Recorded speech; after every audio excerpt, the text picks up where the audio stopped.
Second troubleshooting exercise. This one is much more oriented to the major topic that we have been talking about today, which is data analytics. Okay?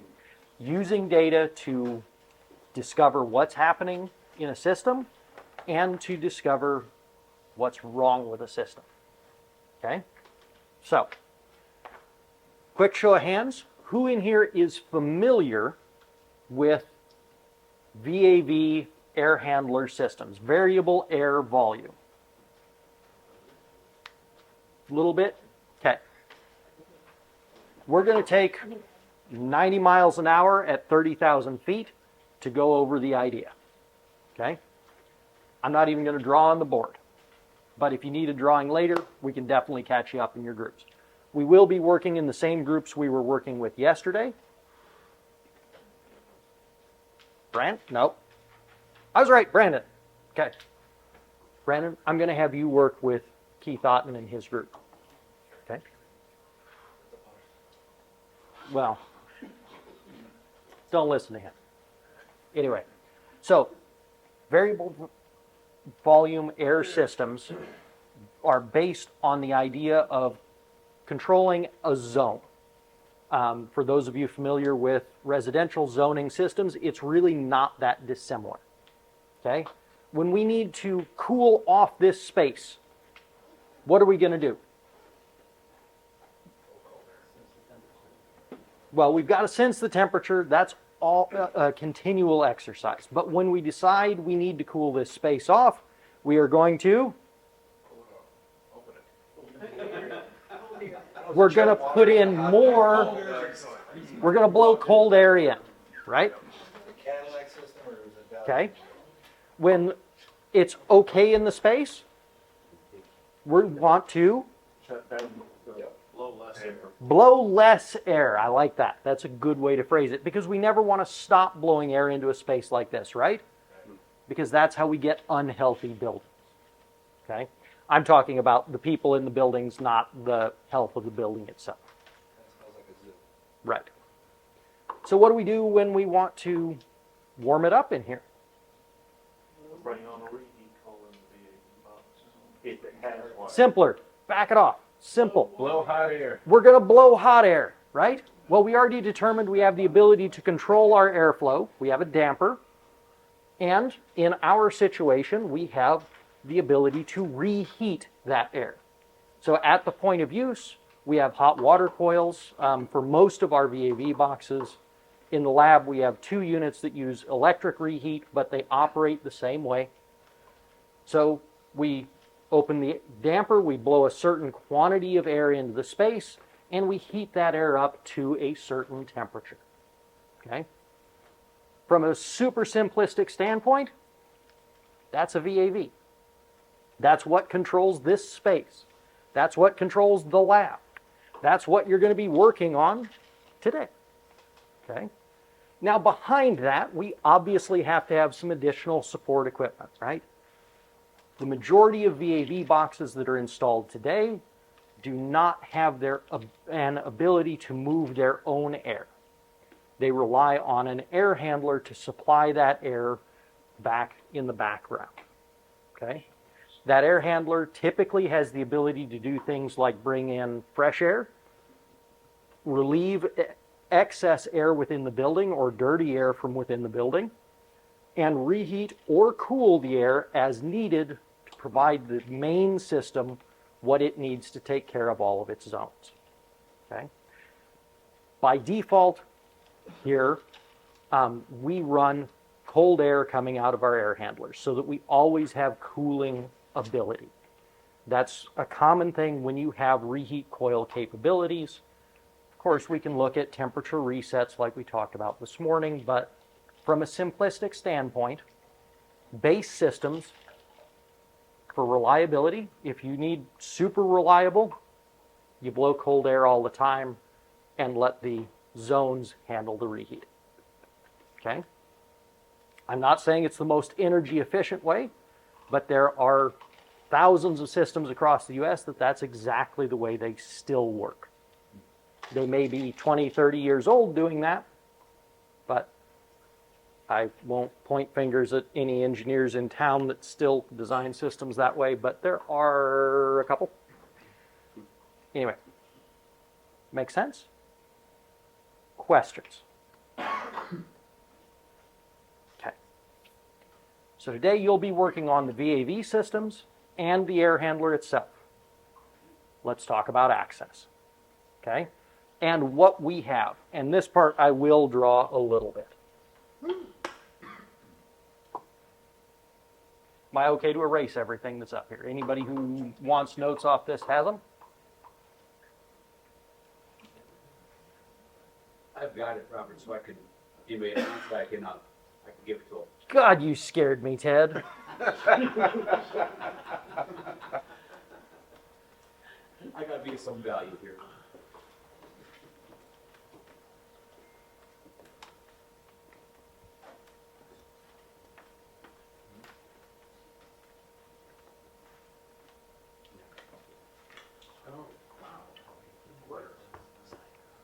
All right. General structure, we have one air handler. It has our ductwork running to feed 8, effectively, VAV boxes. Okay, we have a couple of, sorry, I'm drawing this terribly apparently.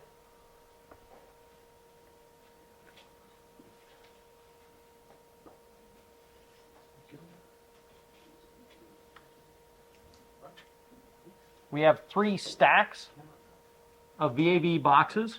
You were all sitting by them eating earlier. You'll know them when you see them. The ones closest to the air handler, there's a stack of 4 boxes.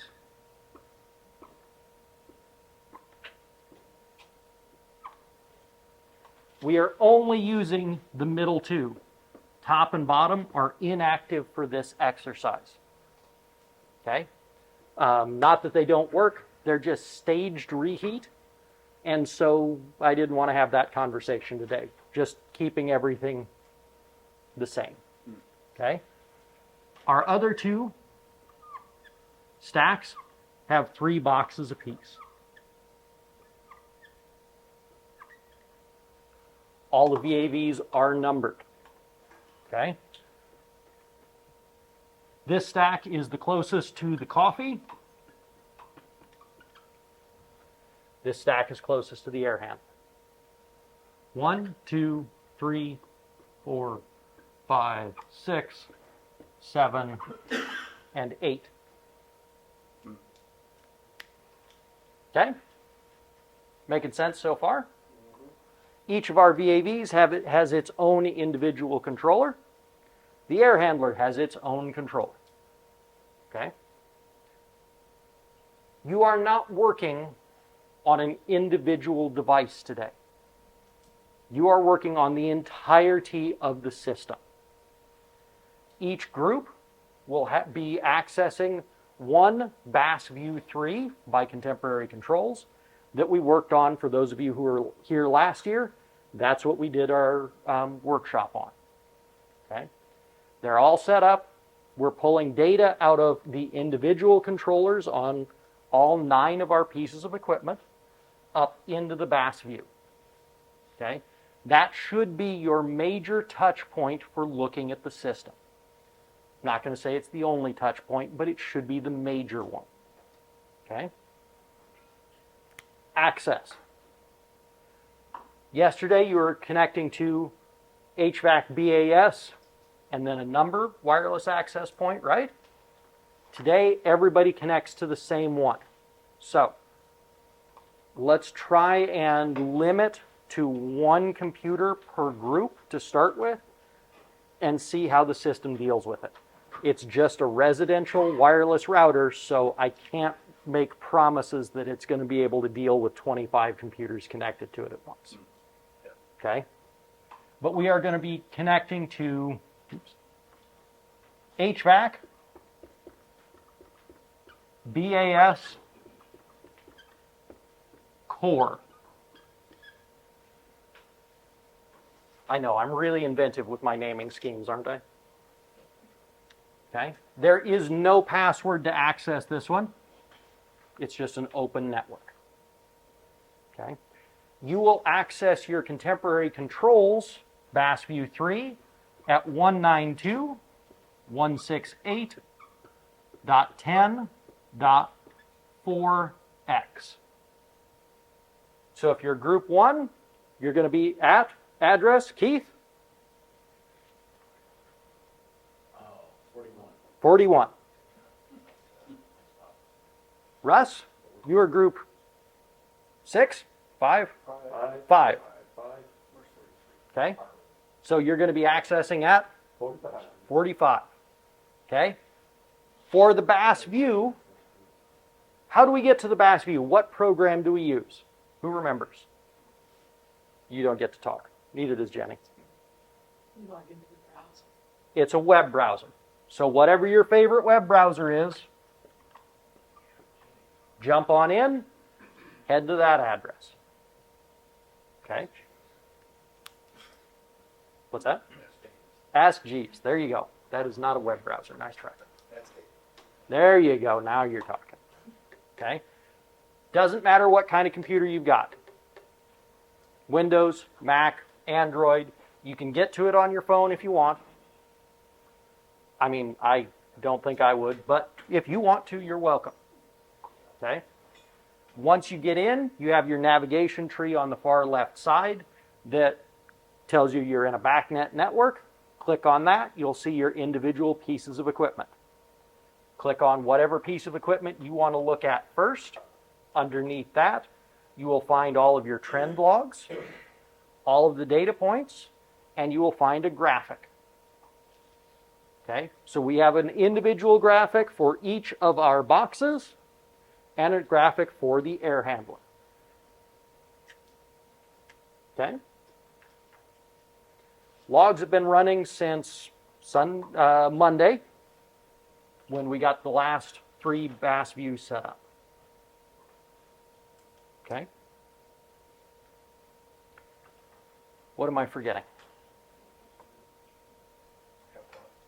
Have fun. Yeah, that's a fact.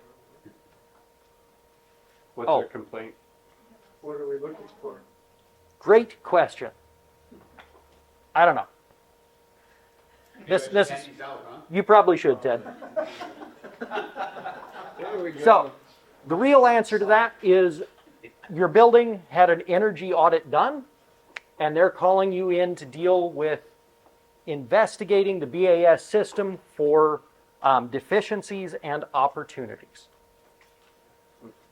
Jim, Is there a sequence of operation in this? Yeah, it's on the page. so the VAV sequence is on the sheet from yesterday, and I think is also in the handouts we're giving. But if you've got any questions, let me know. Okay? Occupancy schedule.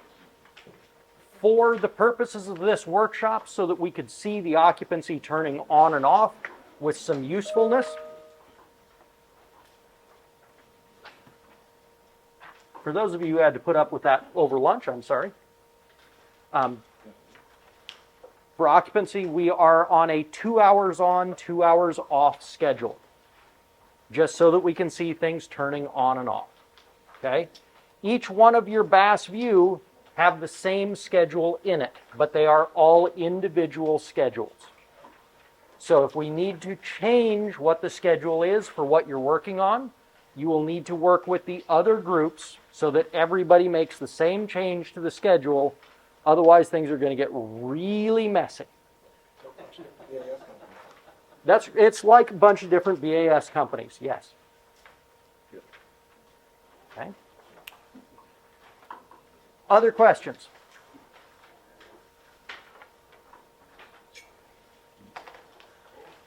All right, like yesterday, myself, Bob, and Ted will be wandering around. I will, if I don't have the air handler room already open, I'll get it opened up. I think I don't.